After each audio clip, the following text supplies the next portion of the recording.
The snowflakes grew larger and larger till they looked like great white birds. Suddenly the large sledge stopped, and the person who drove rose up. It was a lady, tall, slim, and glittering, her cloak and cap of snow. It was the Snow Queen. "We have traveled fast," said she. "It is freezingly cold. Creep in under my coat." And she put him in the sledge beside her and wrapped the fur around him. He felt as though he were sinking into a snowdrift. "Are you still cold?" she asked, and kissed his forehead. Ah, the kiss was cold as ice. It went to his very heart, which was already almost a frozen lump. But a moment more and he grew to like it. He no longer felt the cold that was around him. "My sledge! Don't forget my sledge!" It was the first thing he thought of, and there it was, tied to one of the white birds, who flew along behind it with it on its back. The Snow Queen kissed Kay once more, and then he forgot little Gerda, grandmother, and all of whom he had left at his home. Kay looked at her.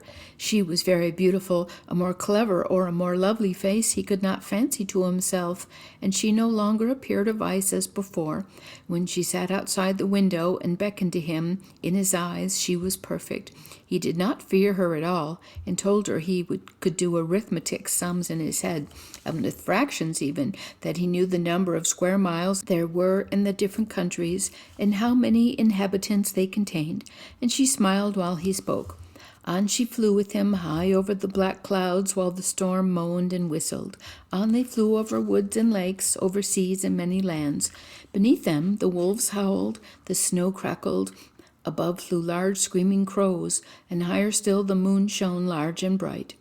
But what became of little Gerda when Kay did not return? Where could he be? Nobody knew. All the other boys could tell was that they had seen him tie his sledge to another large and splendid one, which drove down the street and out of the town. Little Gerda wept long and bitterly. At last spring came with its warm sunshine. "I'll put on my red shoes," said she. "Kay has never seen them. Then I'll go down to the river and ask if he has fallen in." So she kissed her grandmother, who was still asleep, put on her red shoes, and went alone to the river. "Is it true that you have taken my little playfellow?" she asked.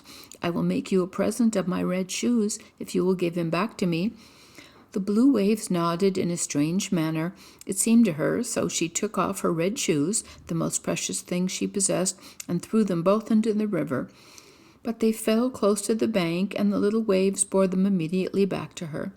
Gerda thought she had not thrown them out far enough, so she clambered into a boat which lay among the rushes, went to the furthest end, and threw out the shoes again. The boat was not fastened, and her movements made it drift from the shore.